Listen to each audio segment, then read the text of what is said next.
하나님을 찬송하라. 찬송하라. 우리 왕을 찬송하라. 하나님은 온 땅의 왕이심이라. 지혜의 시로 찬송할지어다. 아버지 하나님, 우리의 찬송과 경배를 받으시기 합당하신 아버지 하나님, 오늘 우리가 주의 거룩한 구원의 은총 가운데 감격과 기쁨으로 거룩한 보좌에 나와 드리는 이 예배, 우리의 진심을 드리는 예배, 온몸과 마음과 뜻을 드리는 이 예배가 하나님 기뻐하시는 거룩한 제사가 되게 하시고 우리 모두에게 한량없는 주의 크신 은총이 임하는 복된 이 시간 되게 하여 주시옵소서. 성령 하나님께서 이 예배를 온전히 주장하시고 인도하시고 모든 영광을 주님께 올려드리는 거룩한 예배 되게 하여 주시옵소서. 주 예수 그리스도 이름으로 기원드리옵나이다. 아멘.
악에서 구원하소서.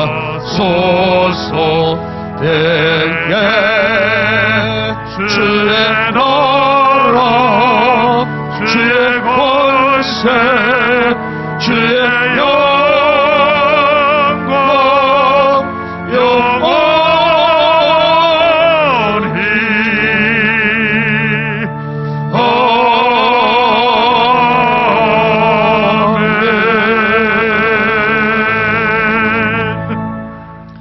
내 영혼아 여호와를 송축하라. 여호와 나의 하나님이여,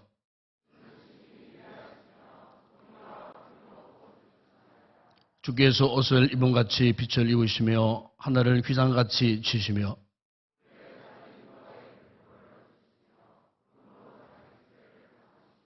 바람날개로 다니시며 바람을 자기 자신으로 삼으시고 불꽃으로 자기 사역자를 삼으시며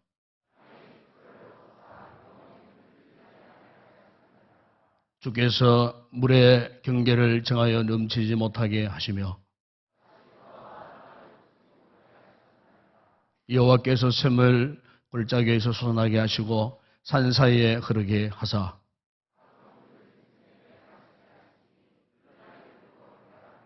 공중의 새들도 그 가에서 깃들이며 그가 그의 누각에서부터 산에 물을 부어 주시니 주께서 하시는 일의 결실이 땅을 만족시켜 주노도다. 아멘.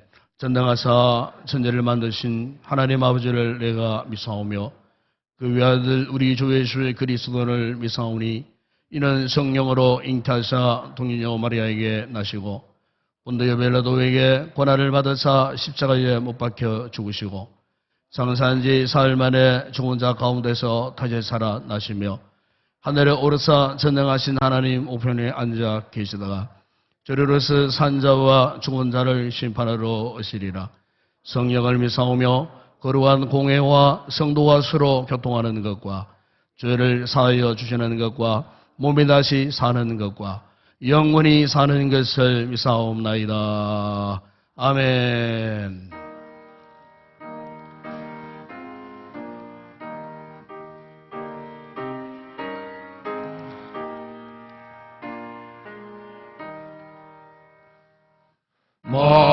만유의 주제 존귀하신 예수 사람이 되신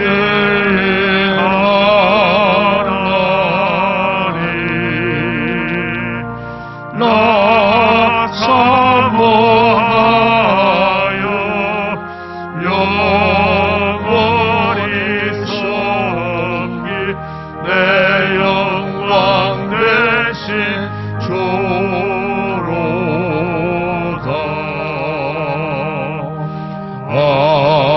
아령한 동사 무성한 수모 다 아름답고 묘하라. 순전한 예수 더 아름다워 봄 같은 기쁨 주시네.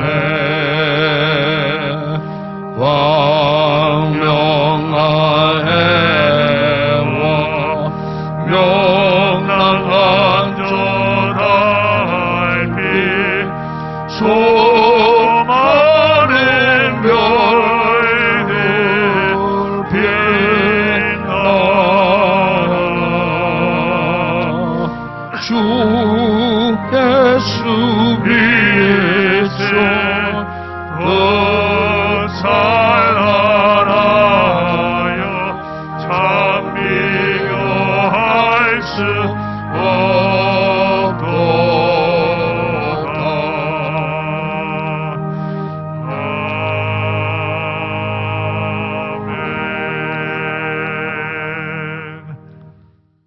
거룩하시고 자비로우신 하나님 아버지께 이 시간은 경배와 찬양을 올려드립니다.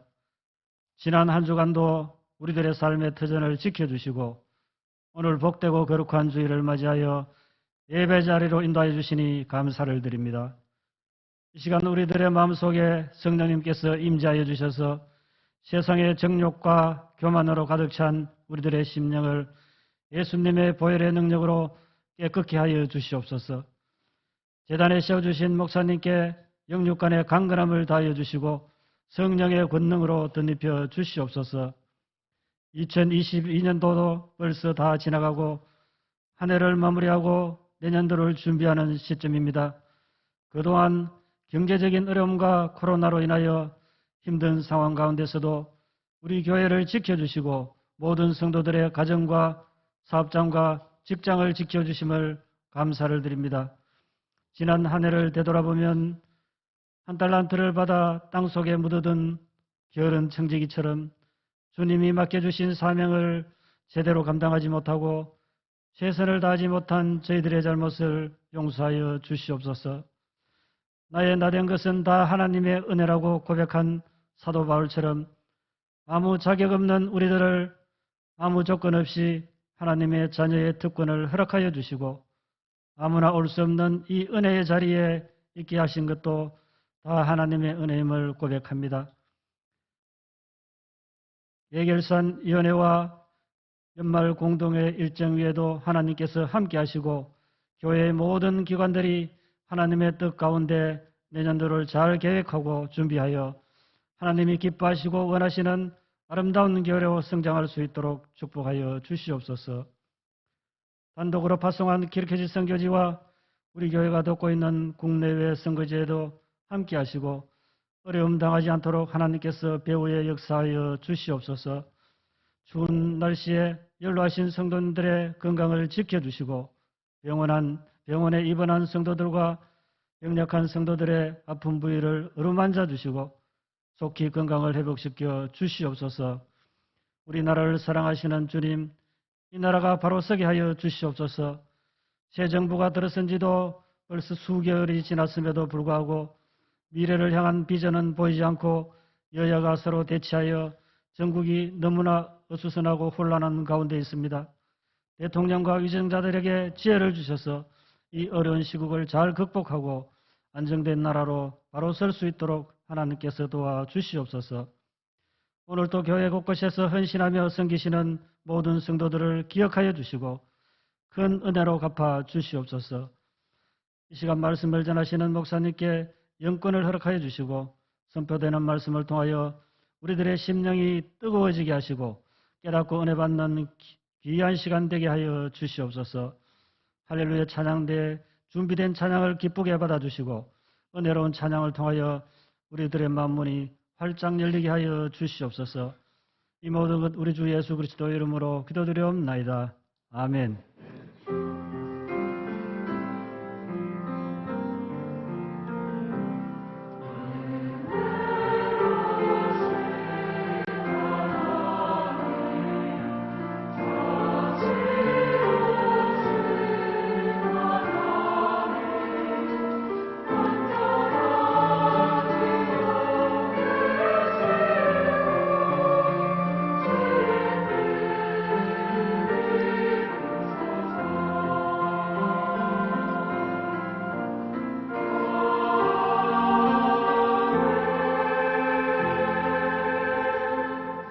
오늘 우리 교회 이외에 참석해주신 우리 새가족 여러분들 진심으로 환영을 드립니다. 예배 위수를 만나주시고 또 축복도 받으시고 또 교회 안내 잘 받으시고 또 여러분들 위해서 예찬을 준비했습니다. 귀한 시간 갖고 돌아가 주시면 고맙겠습니다. 오늘 설교 이후에 찬송하면서 2023년도 신년 특별 작정 헌금을 봉헌하도록 하겠습니다. 해마다 우리가 12월 둘째 주일 난제예배 합니다. 선교, 전도, 또 교회 건축 헌금 작정을 위해서 우리가 17일반 우리 성도들이 정성껏 또 한 해를 잘 계획해서 올려드리는 헌금이 되겠습니다. 우리 전 성도들이 참여해 주시면 고맙겠습니다. 그리고 이후 예배에는 유아세례 1차 부모 교육이 있겠습니다. 주부를 잘 참고하시기 바랍니다. 그리고 정교인 파트너 전도 총력 주일입니다. 오늘 2부에 마치고 식사한 다음에 날씨가 그렇게 춥지 않으면은 2시까지 우리가 전도하고 들어갔으면 참 좋겠습니다. 원래 마지막 총력 전도 주일이니까 우리 모든 성도들이 저는 많이 참여해 주시기를 부탁드립니다. 그리고 시온 찬양대가 오후 찬양이 있겠습니다. 예결산위원회가 오후 예배 후에 모임이 있습니다. 당의원, 신부집사님들 가정이 다 참여하시기를 바랍니다. 그리고 이번 주간 홈커밍 데이 3주차에 들어가겠습니다. 우리가 지난 후반기 세가족, 장결 가족들, 또 코로나 인하에 보이지 않는 우리 지체들을 이번 12월 25일 마지막 주일이죠.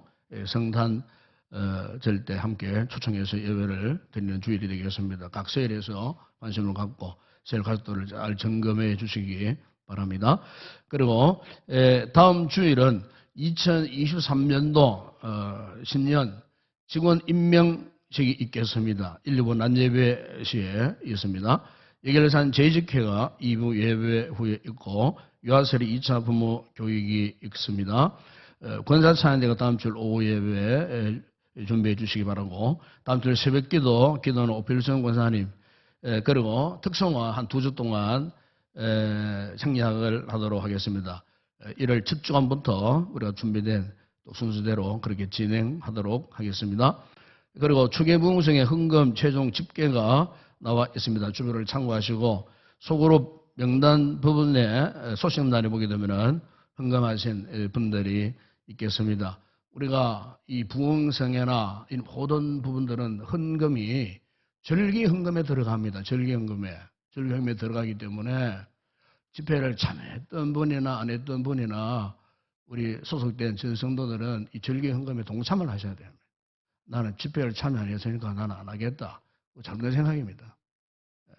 절기 헌금에 동참해 주시고 참여하신 분들은 벌칙으로 또 참여하셔야 되죠. 안 하셨다고 헌금 빠져버리면 안 됩니다. 내가 볼 때 많은 재익들이 빠져 있어요, 지금. 그래서 어떤 분들은 2번, 3번 하시는 분도 계시는데 한 번도 안 하고 재익이 넘어가면 되겠습니까? 오늘 중으로 반드시 하시기 바랍니다. 반드시 하시고 이 절금에는 반드시 동참해 주시면 고맙겠습니다. 그리고 2023년도 신년 원력이 오늘 나왔습니다. 그래서 작년과는 달리 올해는 벽걸이하고 탁상 달리기 2 종류가 나왔어요. 그래서 요즘 보니까 뭐 달력을 그렇게 필요 안 하시는 것 같아. 부수를 많이 줄였습니다. 줄였기 때문에 벽걸이나 아니면 탁상 둘 중 하나 선택하셔갖고 필요한 것들 사무실 오셔갖고 체크하시고 그렇게 각 받아 가셔서 잘 활용해 주시기 바랍니다. 융화세례식이 12월 25일 이번에는 주일이자 성탄 축하 주일이 되겠습니다. 그래서 오전 11시 예배 때 융화세례식이 있고 문답은 당일날 10시 10분에 새가족 수요식 있겠습니다. 우리 부모님들은 잘 준비해서 문답에 꼭 참여해 주시고 그리고 2023년도 요람 작업에 지금 들어가고 있습니다. 혹 여러분들 가운데 사진을 바꿀 부분들, 전화번호가 변경된 부분들을 반드시 꼭 사무실로 알려주시기를 바랍니다. 그리고 교우 소식 난에 지난주간에 우리 교회 군민주 정다람 성도 가정에 하나님의 귀한 자녀 선물 받고 등남하셨습니다. 축하를 드립니다. 잘 믿음으로 양육하시기를 바랍니다. 그리고 주변은 내가 올리지 못했습니다만은 부흥의 주간에 우리 조순자 권사님께서 앞에 화분을 2개를 헌물하셨어요. 지난 주일도 내가 이렇게 소개를 잊어버렸는데 오늘 제가 기억이 나서 화분 2개를 헌물해 주셨습니다. 참으로 감사를 드립니다. 그리고 다시 한번 추가 광고를 드립니다만은 오실 때 간지를 받으셨죠? 간지 여기에다가 체크를 하셔갖고 봉헌하실 때에 거기 바느질 부분 찢으시고 위에 부분들 안내 이거는 찢으시고 요 3장 붙어 있는 것만 우리가 봉헌할 때 하시면 되겠습니다. 이상 주님 앞에 귀한 예물 올려드리겠습니다.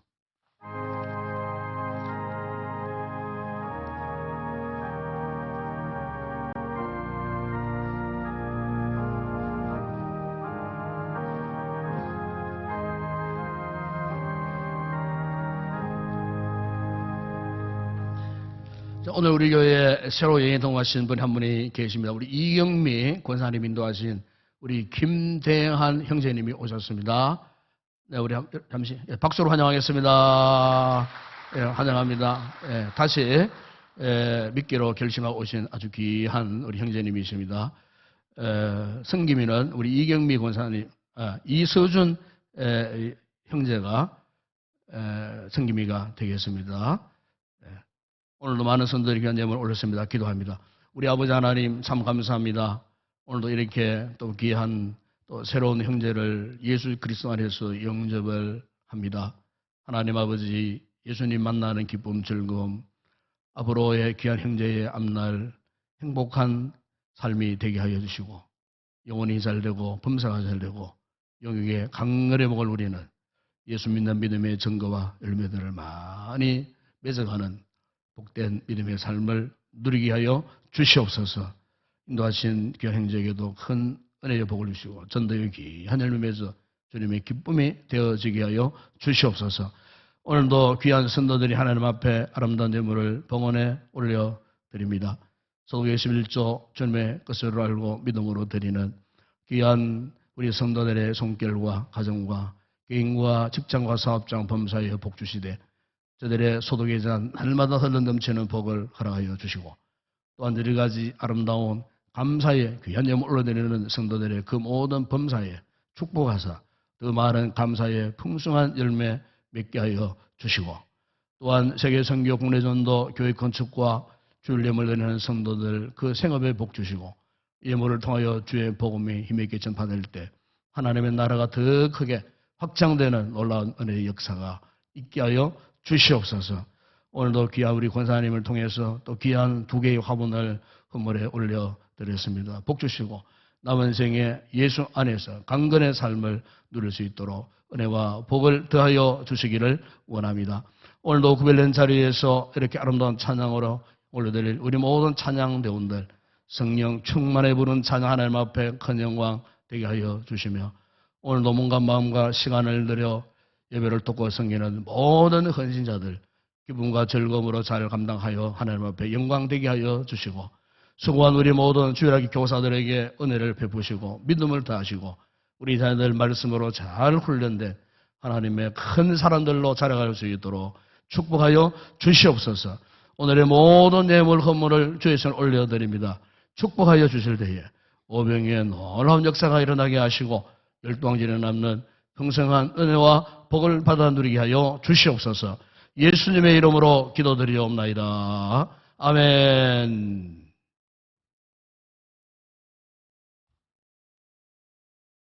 오늘 상고할 하나님 말씀입니다. 오늘은 창세기 제47장 9절 한 절을 우리 함께 합독을 하도록 하겠습니다. 창세기 제47장 9절 한 절 함께 합독을 하겠습니다. 야곱이 바로에게 아뢰되 내 나그네 길의 세월이 130년이니이다. 내 나이가 얼마 못되니 우리 조상의 나그네 길의 연조에 미치지 못하나 험악한 세월을 보내어 온나이다 하고 아멘.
할렐루야.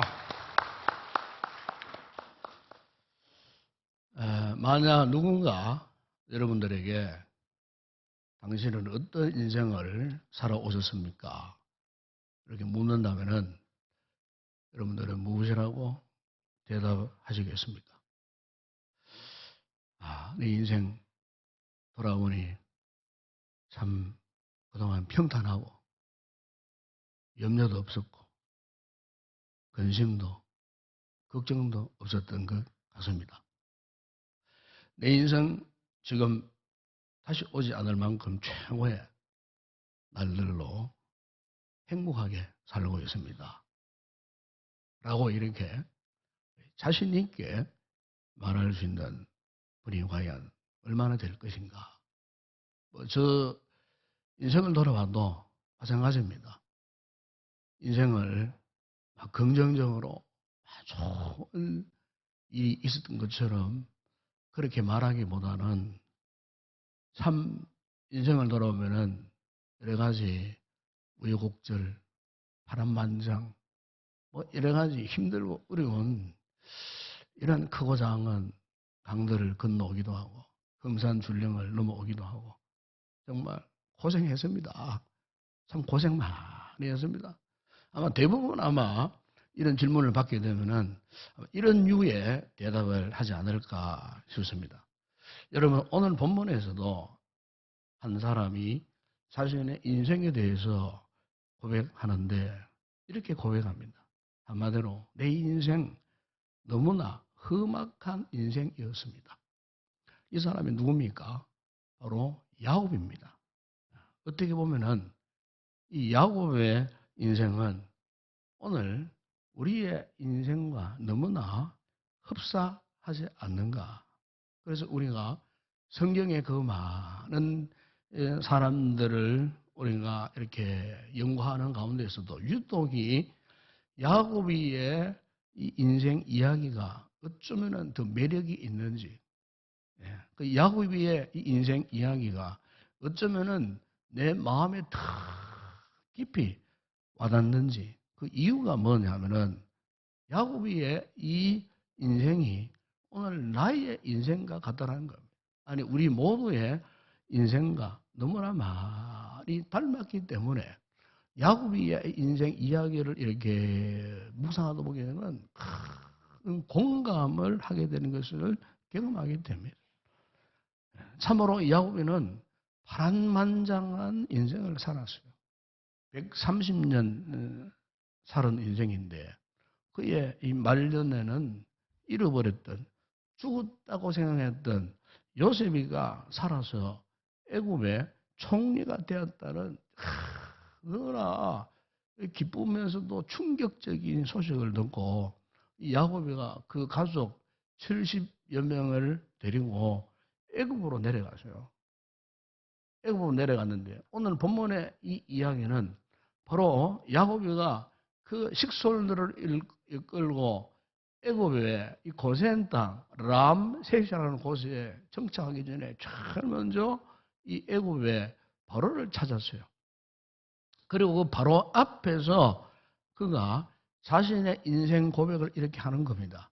내 나그네 길의 세월이 130년이니다. 내 나이가 얼마 못 되니 우리 조상의 나그네 길의 연조에 미치지 못하나 험악한 세월을 보내었나이다. 그래서 험악한 세월을 보내었나이다. 여러분, 여기 험악한 세월을 보내었다고 하는 이 한마디로 그의 인생 130년을 압축해 놓은 그런 고백이에요. 우리가 창세기 25장에 보면은 야곱의 인생이 어떻게 시작되었습니까? 참 범상치가 않습니다. 어머니 뱃속에서부터 상둥이로 태어났어요. 그런데 창세기 25장 22절에 보게 되면은 어머니 뱃속에 이 상둥이로 태어났는데 그 뱃속에서부터 이 두 상둥이가 서로 싸웠다는 그런 말씀을 하고 있어요. 뱃속에서부터 다투었어요. 뱃속에서만. 그래서 이 기이한 현상 때문에 아버지 이삭이 하나님 앞에 기도를 했어요. 그런데 하나님이 어떻게 응답하셨는가? 창세기 25장 23절에 보시면은 두 국민이 네 태중에 있구나. 두 민족이 네 복중에서부터 나누이니라. 이 족속이 저 족속보다 강하겠고 큰 자가 어린 자를 섬기리라. 이런 상황 속에서 이 상둥이가 태어났는데 태어나는 그 순간도 참 너무나 참 재미있어요. 여러분 창세기 25장 24절 26절에 보게 되면은 이제 때가 차가지고 이 두 상둥이가 태어나는데 먼저 나온 자는 붉고 전신이 트롯 같아. 표현을 그렇게 말합니다. 아기가 태어났는데 마치 트롯을 입고 나온 것처럼 온몸에 털이 나. 그리고 이 먼저 태어난 이 아이가 누굽니까? 야곱의 형 에서예요. 에서. 에서는 어릴 적부터 태어날 때도 온몸에 털이 많았어요. 그래서 굉장히 에서는 기질적으로 거칠고 적극적이고 뭐 이렇게 이런 모습으로 이 에서가 태어났는데 그런데 형이 태어나는데 형의 그 발꿈치를 잡고 태어나는 인간이 있었는데 그가 누구냐? 바로 야곱이었어요. 야곱이. 그러니까 형의 뒷발꿈치를 붙들고 같이 태어났는데 여러분 이거는 별과 시간으로 따면은 몇 초밖에 뭐 몇 분밖에 차이가 안 나요. 몇 초, 몇 분 만에 간만의 차이로 형이 되고 동생이 될 수밖에 없는. 그래서 사실 야곱이 아마 태어나가지고 이제 자라나면서부터 아마 너무나 아쉬웠을 거예요. 내가 조금만 좀 이렇게 오히려 내가 형의 발꿈치를 잡지 않고 내 마음대로 막 비집고 태어났으면 내가 형이 될 수 있었을 텐데 하필이면 내가 왜 형의 발꿈치를 잡고 순수대로 태어났는가? 아마 성경에는 그런 내용이 없지만 가만히 보면은 좀 그런 아쉬움도 있지 않았겠나? 왜냐하면은 여러분 그 당시에 먼저 태어났느냐 그 다음 태어났느냐 그러나 장자냐 차자냐 이것은 그 히브리 민족 이 문화 관습에서 중요한 문제예요. 다시 말하면은 그 히브리 문화는요 장자 중심의 문화예요. 장자가 되면은 부모의 유산이 그 장자 형객으로 몽땅 다 갑니다. 뭐 나누어 주는 것도 없어요. 그리고 장자가 되면은요 부모의 그 사랑을 독차지할 수 있는 권한이 주어져요. 장자가 되면은 그 가정 가문의 대소사의 모든 일들이 바로 그 장자 중심으로 이루어지기 때문에 장자의 역할, 장자의 힘은요 아주 지대합니다. 그러니 상둥이로 태어나서 간만의 차이로 늦게 태어난 이 야곱의 입장에서는 사실 자라나면서 아마 억울한 생각을 했지 않았을까. 오죽했으면은 그 태어날 때 형 에서의 발꿈치를 잡고 태어났다고 성경이 그렇게 말씀하고 있는가. 실제로 야곱이가 태어나니까 그 장자 문화관 속에서 아버지 이상이 차별을 하는 거예요. 형 에서에게는 마음을 쏟아부어주고 가서 칭찬도 하고 뭐 형 에서에게는 뭐 그야말로 장자의 권한을 부여해 주면서도 정작 이 야곱에게는 별 관심이 없는 거예요. 그래서 그 아버지가 야곱이 이름을 짓는데 여러분 야곱이 이름 뜻이 뭔 줄 압니까? 거짓말쟁이, 사기꾼 그런 뜻이에요. 아니 아버지가 아무리 차자가 별로 뭐 관심 없다 할지라도 차자의 이름을 지으면서 어떻게 거짓말쟁이, 그것도 사기꾼 이런 뜻을 가진 야곱이라는 이름을 지었을까? 그러니까 야곱에는 태어날 때부터 그 상처를 입고 태어났던 사람. 자라나면서도 아버지의 그 사랑으로부터 굉장한 편애 속에서 차별을 받은 이런 아이로 자라가게 된 거예요. 그러니까 뭐 성경에는 세세하게 다 나와 있지 않지만은 아마 이 야곱이가 자라나면서 형으로부터 받은 상처들이 많았을 거예요. 특히 차별적 대우 뭐 이런 부분에 있어서 굉장히 열등감을 느낄 정도의 이 같은 아버지의 무관심 속에서 이 아이가 자라났는데 그런데 항상 이 야곱의 편에 서는 분이 있었는데 바로 그의 어머니 리브가였어요. 이 리브가가 야곱을 볼 때는 애들보다도 신체적으로 허약하기도 하고 성격도 내향적이고 이거는 매일 집에만 들어앉아 있고 형 에서는 맨날 말 타고 사냥하러 돌아다니고 있는데 얘는 몸도 나약하고 마음도 약하고 맨날 집에서만 왔다 갔다 그냥 집에서 잔 심부름만 하고 살아가는 그 야곱을 그 엄마 입장에서는요 너무 애처롭게 생각했던 것 같아요. 너무 사랑했어요. 형 에서보다도 오히려 야곱을 더 사랑했어요. 그 어느 날 창세기 입장에 보시면은 이 엄마 리브가와 야곱과 공모를 합니다. 그건 뭐냐? 장자에게 부르짖는 그 아버지의 축복 기도를 네가 대신 받아라. 아버지 속여라. 그래가지고요 야곱이가 어머니의 그 도움을 받아가고 아버지를 속이고 평소 이 이삭이 눈이 어두웠어요. 장자인지 차자인지도 알아보지 못하고 손으로 만져봐야 아는 그런 상황 가운데 이 야곱이가 형 에서 흉내 낸다고 이 짐승 털을 막 손에 막 묻혀가지고 아버지 손을 이렇게 만져주니까 아버지가 털이 많으니까 예서라 싶어갖고 이 야곱이 이 아버지 이상이 깜빡 속아 넘어가가지고 장자의 그 엄청난 축복을 이 야곱에게 쏟아부어줬어요. 이 사건으로 인해 야곱이가 그때부터 아버지로부터 버림을 받고 형에게는 평생 원수가 되어져 갖고 쫓김을 당하는 그런 인생이 되고 말하는 거예요. 축복은커녕 마치 저주받은 인생이 된 듯한 형의 그 축복권을 빼앗았는 그것이 축복이 아니고 오히려 저주처럼 그의 인생이 임하여가고 빼앗긴 형 에서가 동생을 죽이려고 쫓아오는 그런 죽음의 두려움 속에서 야곱이가 결국에는요 그의 고향 부엘세바를 떠납니다. 어머니의 권유를 받고 저 멀리 하란 부엘세바에서 하란까지는 약 800km 이상 되는 먼 거리 우리나라 서울 부산 왕복 거리 굉장히 먼 거리입니다 여러분. 옛날에 그렇다면 걸어서 가야 되는데 얼마나 먼 거리였겠어요. 예. 그 거리를 향하여 그 하란을 향하여 도망을 칩니다. 예? 다시 고향으로 돌아오려고 하면은 20년이라는 세월이 흘러서 가능하다는 이 사실을 꿈에도 생각하지 못한 채 야곱이가 기약 없는 길을 떠납니다. 가족의 축복 속에 환송을 받고 있다는 것도 아니고 그렇다고 그곳에 뭐 써야 할 두둑한 정착 비용을 가지고 있다는 것도 아니고 완전히 홀몸 혈혈단신 그냥 보따리 한 개 어깨에 짊어지고 가지 않았겠어요? 얼마나 달려갔는지 어느 한 지점에 도착을 했는데 더 이상 달려갈 할 기력도 없고 힘도 없고 기진맥진한 어느 한 빈들 광야 한복판에서 지쳐가고 그 자리에 쓰러지듯 누웠어요. 벌레등 누워가고 하늘을 바라보는데 캄캄한 밤하늘 별밖에 보이지 않았어요.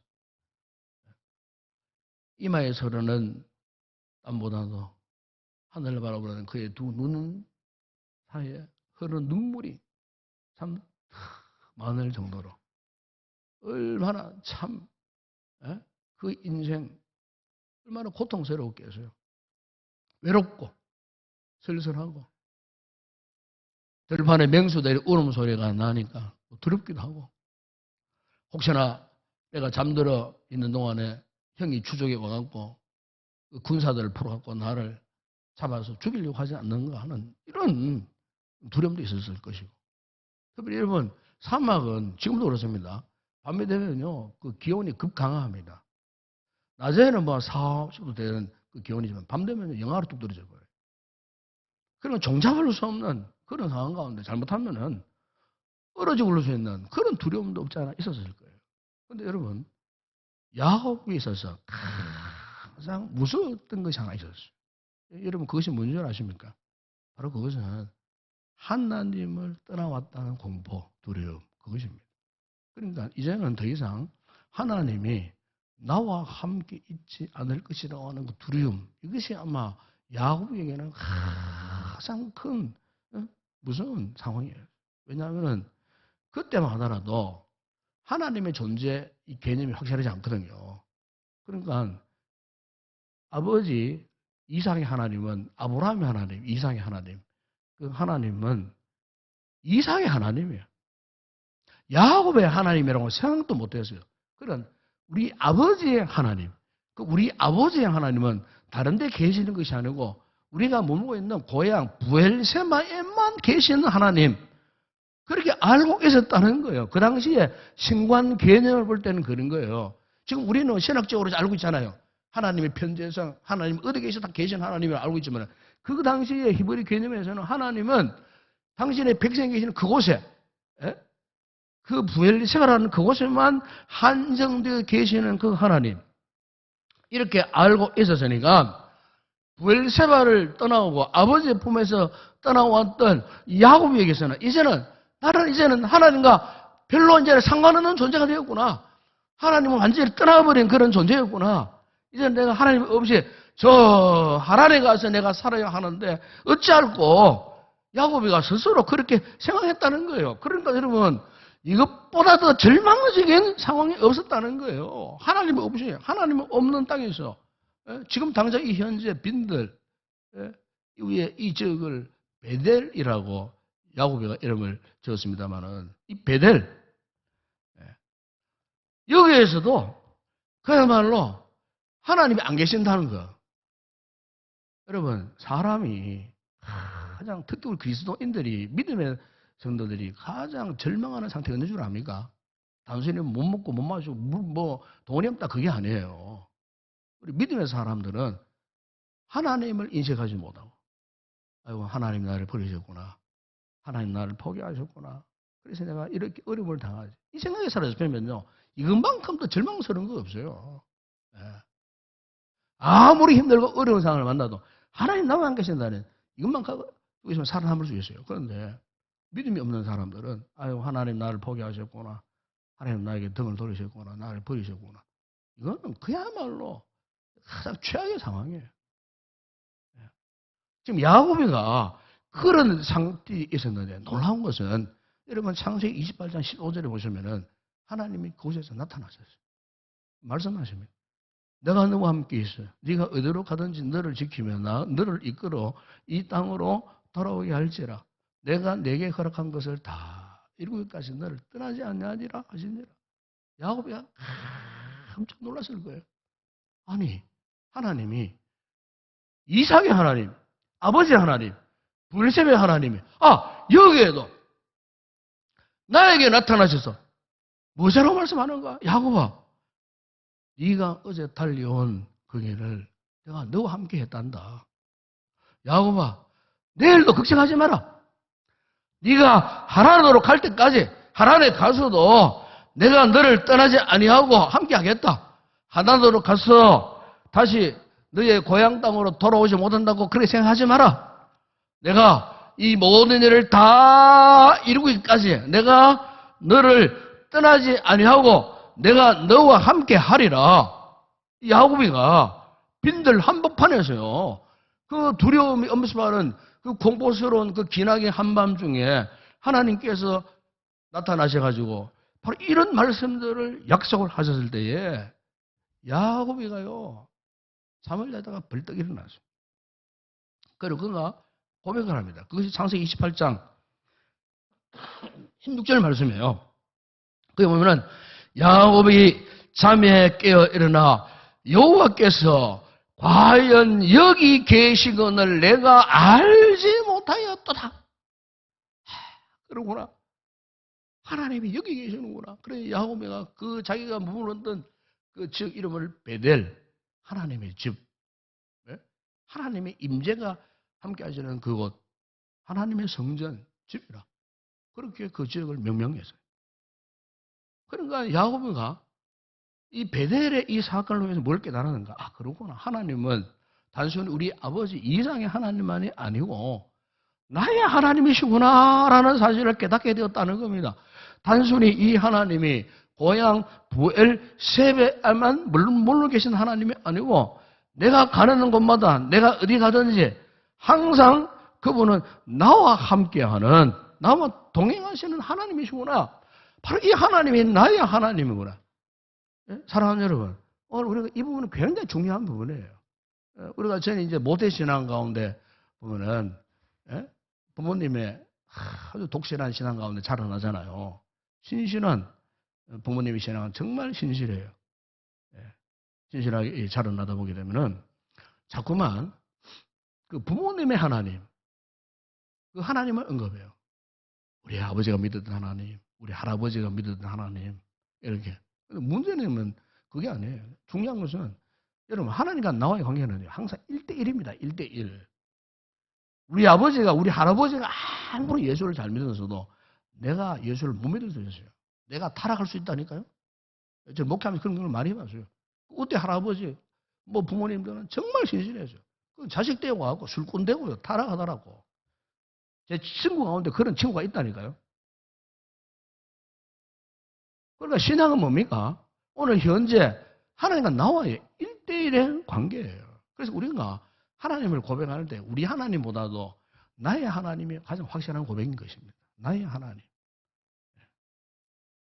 내 인생 지난 2022년도 살아온 그 모든 삶의 과정 여정, 지금까지 내가 살아온 것, 내 모든 인생길 알고 보니까 비록 내가 때로는 힘들고 어려웠지만은 나의 하나님이 함께 하셨구나. 낮에 해가 너를 향하지 못하게 하시고 밤에 달도 너를 해치지 못하게 하시로다. 시인의 고백처럼. 밤에 찾아오는 공포, 낮에 날아들어오는 화살, 어두울 때 퍼지는 전염병과 밝을 때 닥쳐오는 재앙을 두려워하지 아니로다. 1000명이 내 왼쪽에서 10,000명이 내 오른쪽에서 엎드러지는 이 장이 내게 가까이 하지 못하리로다. 누구에게? 하나님을 나의 하나님으로 믿는 하나님의 사람들에게는 하나님께서 우리 인생을 책임지시고 보상해 주신다는 거예요. 여러분, 우리가 이 사실을 잊지 말아야 할 줄을 믿습니다.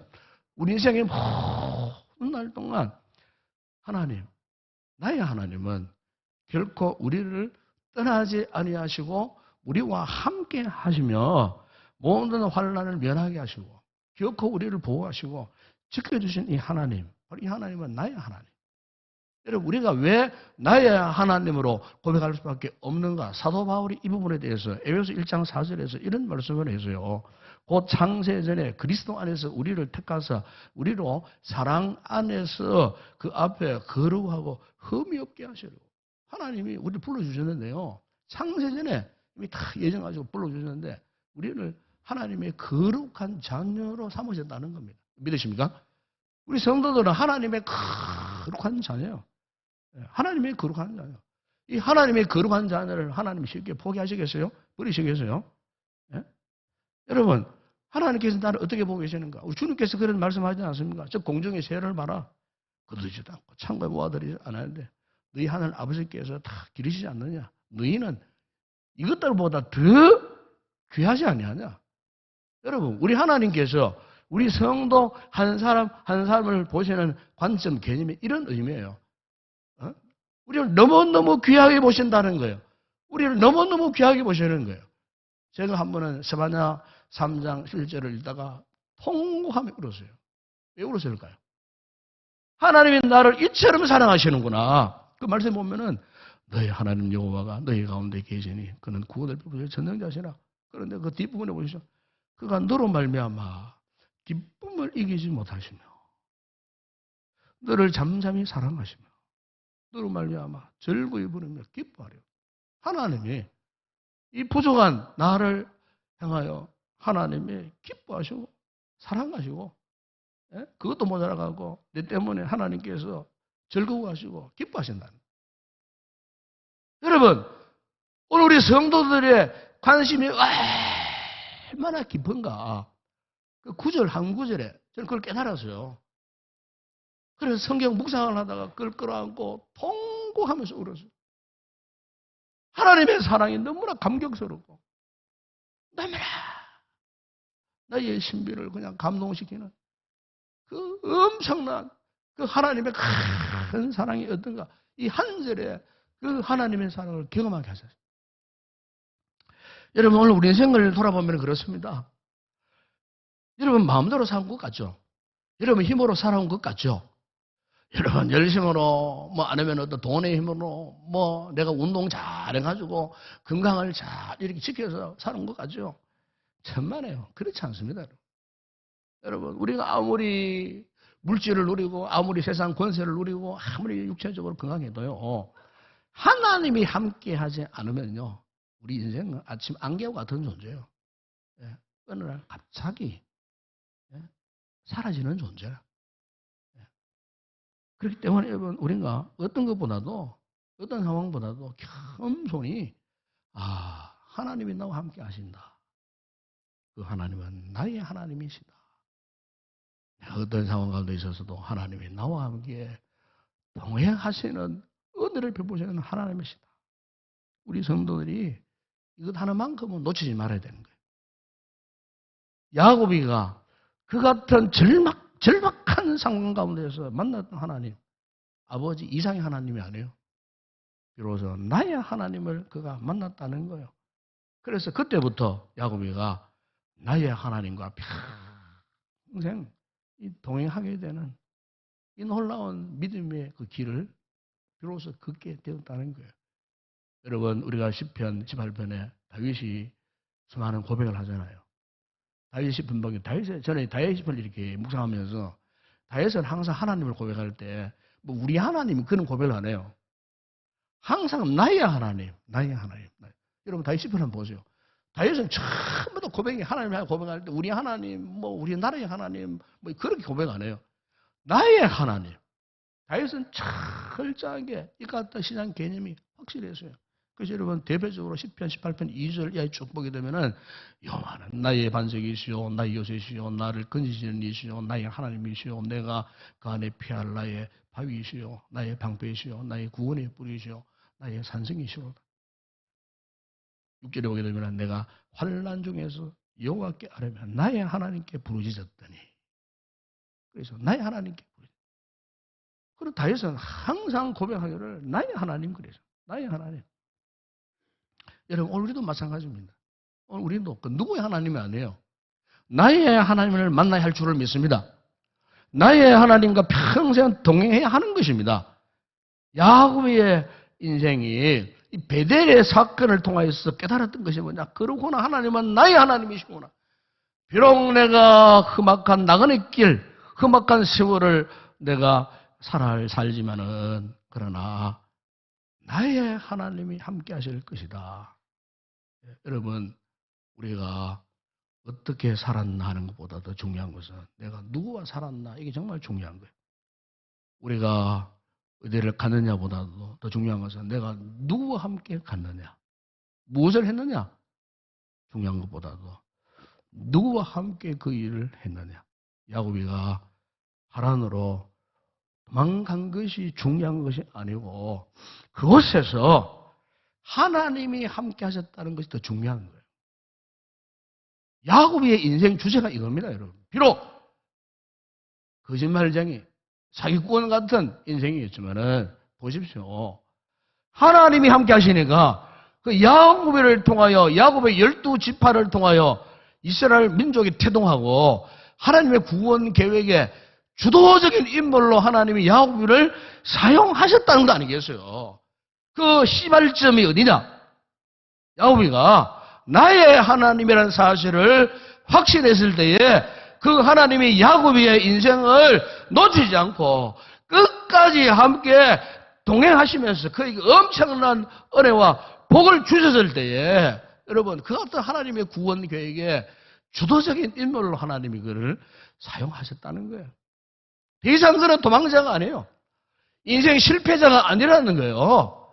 여러분 오늘 제가 여러분에게 있어서 정말 확실한 신앙의 이 개념이 뭐냐. 하나님이 나와 함께 하신다는 거 잊지 마시기 바랍니다. 이 코로나 상황 동안 우리가 얼마나 험난한 시간을 보내왔습니까? 지금도 그런 상황 속에 놓여 있는 분들이 많아요. 사업도 안 되고 직장생활 힘들고 밀려 나오고 문 닫고 질병에 걸려갖고 요지부동 어찌할 바를 몰랐던 그 모든 상황 우리 다시 한번 마치 영화를 보듯 돌아보십시오. 돌아보면은 깨달아지는 게 뭡니까? 아, 하나님이 그런 순간, 그런 상황 곳곳에서 아, 하나님이 함께 하셨구나.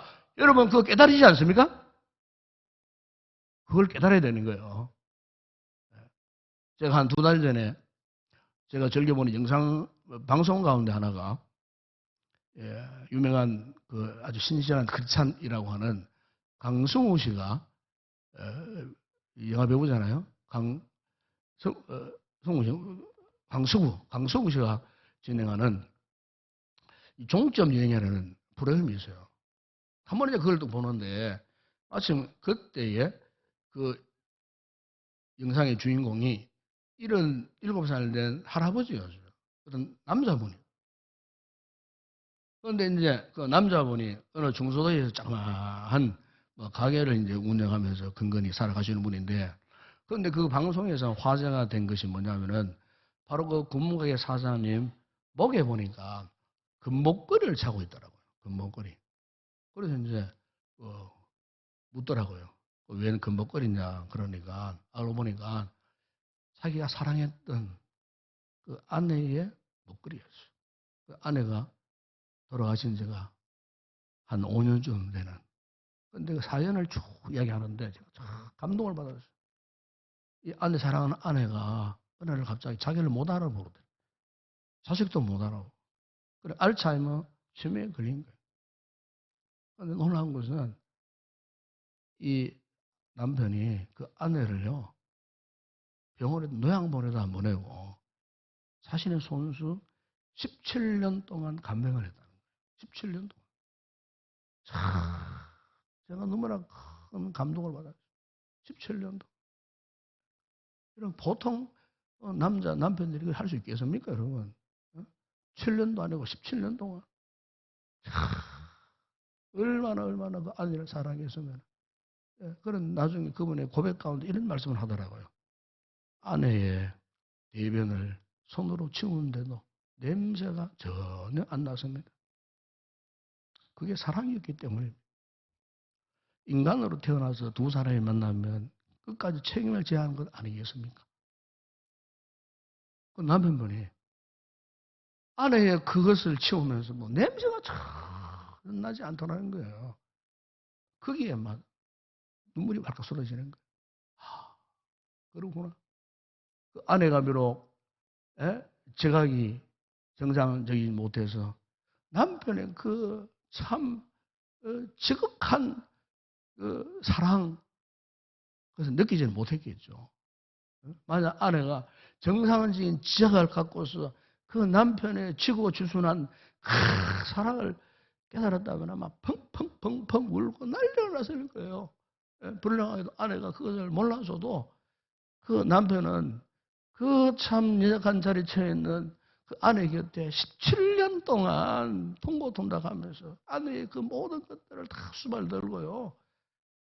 참 하나의 천사를 본 듯한 그런 분이었어요. 아마 수많은 사람들의 감동을 줬을 거예요. 여러분, 우리 인생을 보게 되면 참 신비롭습니다. 아무리 험악한 세월을 살았다고 해서 그 사람이 불행한 거 아니에요. 반대로 아무리 평탄한 삶을 살았다고 해서 그 사람이 행복한 사람인가? 그것도 아니에요. 여러분 그렇잖아요. 비행기를 타고 가면은 어떤 사람은 1등석에 탁 타고 갑니다. 어떤 사람은 3등석에 타고 있고 어떤 사람은 비행값이 없으면 배를 타고 가기도 하고 그렇잖아요. 그렇다고 1등석에 앉아 행복한 사람인가? 잘 사는 사람인가? 아니라 그 말이에요. 배를 타고 가도 얼마나 재밌습니까? 행복합니까? 배 타고 제주도 가보세요. 너무너무 좋습니다. 예? 예? 그러니까 1등석이냐 3등석이냐 배를 타고 아무 상관이 없어요. 중요한 것은 내가 누구와 함께 타고 가느냐, 내 곁에 누가 있는가, 이게 중요한 거예요. 예? 여러분 오늘 우리의 신앙생활에서도 저는 이거라고 생각합니다. 여러분 자의적으로 열심히 아무리 열심을 내고 내가 지난 1년 동안 열심으로 충성 봉사했는데 이런 분들 제 상처를 제일 많이 받아요. 왜 그럴까요? 자기 열심으로 해요. 자기 열심으로. 하나님과는 전혀 상관이 없어요. 제일 이 사람이 상처를 받더라니까요. 잘 삐지고 또. 이런 사람들이. 그런데 보십시오. 없어도 약해도 정말 1년 동안 하나님과 동행하면서 그 신앙 안에서 주님 주시는 힘대로 섬기고 충성했던 이런 분들은요. 영적인 신앙적인 보람을 느끼는 거예요. 오늘 우리 성도들 이런 성도들이 꼭 되시기를 축복합니다. 내가 누구와 함께 이 1년을 지나왔느냐. 이게 더 중요하다 그 말이에요. 또 앞으로 내가 누구와 함께 새로운 한 해를 맞이할 것인가. 여전히 내가 어떤 일을 할 것인가. 누구와 함께. 이게 중요한 거예요. 우리 성도들은 오로지 예수 그리스도와 함께하여 할 줄을 믿습니다. 여러분 우리가 밤길을 가더라도 캄캄한 밤길 할 때 짝대기 하나만 딱 집어보세요. 뭔가 좀 안위가 돼. 안심이 돼. 뭐가 나타나면 이거로 막 그냥. 밤길 가야 돼. 짝대기 하나만 집어보세요. 여러분 믿음 생활에서 우리 하나님께서 우리 인생의 막대기가 되어주시는 거예요. 지팡이 되어주시는 거예요. 이것을 고백한 사람이 다윗 아닙니까 여러분. 다윗이 내가 사망의 원침한 골짜기로 다닐지라도 해를 두려워하지 않을 것을 주께서 나와 함께 하십니다. 주의 지팡이와 막대기가 나를 어떻게 해요? 안위하시나이다. 아멘. 내가 여호와를 항상 내 앞에 모시며 그가 나의 오른쪽에 계심으로 내가 흔들리지 아니하리로다. 하나님이 나야 하나님 되실 때 여러분의 인생 광약길에서 이 같은 고백이 분명해질 때 주님이 나와 함께 동행하시는 이 놀라운 은혜를 고백할 수 있을 때 여러분 앞으로도 우리가 지금보다 더한 인생의 골짜기를 만나고 험산 준역을 만나도 염려할 것 없어요. 이것이 오늘 여러분의 신앙이 되어야 할 줄을 믿습니다. 오늘 한 해 잘 버티고셨습니다. 한 해 잘 마무리하시고 새로운 한 해 역시 마찬가지 그분과 동행하는 이 은혜 속에서 복된 인생길을 영위할 수 있는 그런 귀한 성도들이 되었으면 좋겠습니다. 기도했습니다. 우리 아버지 하나님 감사합니다. 야곱이 같은 험악한 인생을 통하여 주신 교훈이 무엇입니까? 주님, 이 인생길 내 힘으로 갈 수 없습니다. 반드시 주님이 함께 하셔야 됩니다. 야곱이 이 사실을 깨달았을 때 베델에서부터 출발해 하란에서 20년의 피나는 세월 가운데에서도 결국 그가 금이 환영하여 자신의 고향으로 돌아갔던 야곱의 인생. 주님, 오늘 우리에게도 험악한 세월 피할 수 없습니다. 그러나 이것을 이겨낼 수 있게 하는 것은 하나님이 나와 함께 하신다는 동행하신 하나님의 은혜를 깨닫게 될 때 어떤 위기 앞에서 조시하지 않고 물러서지 않고 반드시 하나님과 함께 승리의 삶을 살게 될 줄을 믿습니다. 이 같은 우리의 인생길 되게 하여 주시옵소서. 예수님의 이름으로 기도드리옵나이다. 아멘. 우리 찬송하면서 우리 작정할 헌금 하나님 앞에 봉헌하도록 하겠습니다.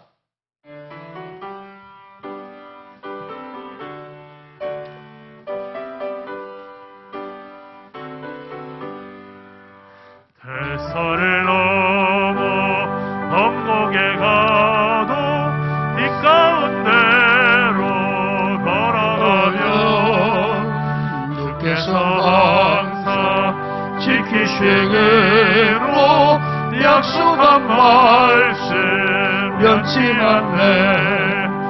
하늘의 영광 하늘의 영광 나의 맘속에 차고도 넘쳐 할렐루야를 힘차게 불러 영원히 주를 찬양하리. 캄캄한 밤에 다닐지라도 주께서 나의 길 되시고 나에게 밝게 빛이 되시니 잃어버리 영영없네. 하늘의 영광 하늘의 영광 나의 맘속에 차고도 넘쳐 할렐루야를 힘차게 불러 영원히 주를 찬양하리. 무왕명한 금이 찬란한 천국 바라보고 할렐루야를 힘차게 불러 날마다 빛에 걸어가리 하늘의 영광 하늘의 영광 나의 맘속에 차고도 넘쳐 할렐루야를 힘차게 불러 영원히 주를 찬양하리. 할렐루야. 한번 인사합시다. 반갑습니다. 사랑합니다. 축복합니다. 참 세월이 참 빠른 것 같습니다. 벌써 12월 둘째 주일, 이제 2주간밖에 남지 않았어요. 오늘 50번째 주일인데 이제도 우리가 한 해 동안 돌아보고 하나님 은혜 감사하시고 또 새해에 대한 그 비전을 잘 준비해서 2023년도 힘있게 다시 뜻을 맞춰 달려갈 수 있는 그런 귀한 성도들이 꼭 되었으면 좋겠고, 제가 감사한 것은 참 이렇게 힘들고 어려운 한 해였는데도 불구하고 우리 성도들이 참 여러 가지로 여러모로 또 협력을 잘 해주시고, 오늘 예결산 위원회가 있는데 결산을 보니까 참 힘든 가운데서도 우리 성도들이 그야말로 최선을 다하신 것 같아요. 그래서 그도 보니까 감사하고 하나님 은혜 감사하고, 어쨌든 우리가 뜻을 모아서 하나님의 거룩한 목적을 두고 살아가는 우리 교회 우리 온 성도들이 꼭 되었으면 좋겠습니다. 어쨌든 남은 한 해도 건강하시길 바랍니다. 우리 마지막 찬양 주께 올려드립니다.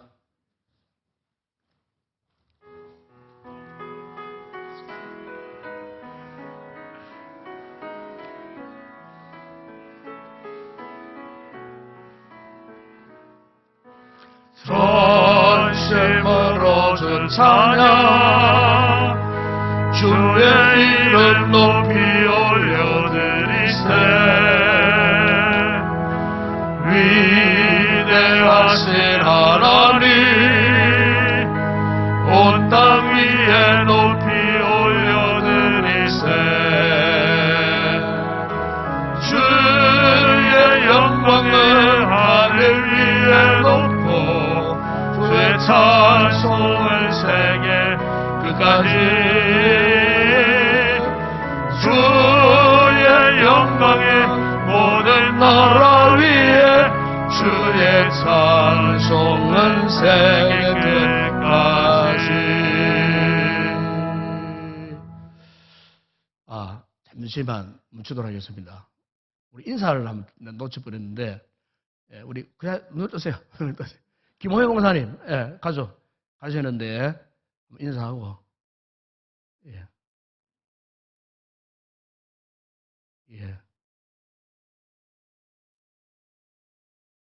우리 부목사님으로 이렇게 이제 사역 하시고, 물론 이제 파트너 하셨지만은 하나님 은혜로 또 대구의 좋은 교회 또 부목으로 하시게 됐는데, 이제 사역 잘 하시기를 바랍니다. 박수로 한번 축복하겠습니다. 네, 제가 축도하고 예배를 마치도록 그렇게 하겠습니다. 지금은 우리 주 예수 그리스도의 은혜와 하나님 우리 아버지의 무한하신 사랑하심과 성령의 위로와 교통과 충만하신 은혜가 우리 인생 역시 야곱처럼 험악한 인생길이지만은 그런 가운데에서도 늘 하나님과 동행하는 은혜를 누리며 승리의 삶을 살기로 다시 한번 마음에 결단하고 돌아가는 모든 성도들 머리 위에, 저들의 가족, 가정, 범사 위에, 우리 교회 가운데 이 나라 이 민족, 우리 선교지 사역하는 주의 종들 위에 이제와 영원토록 함께 있을지어다. 아멘.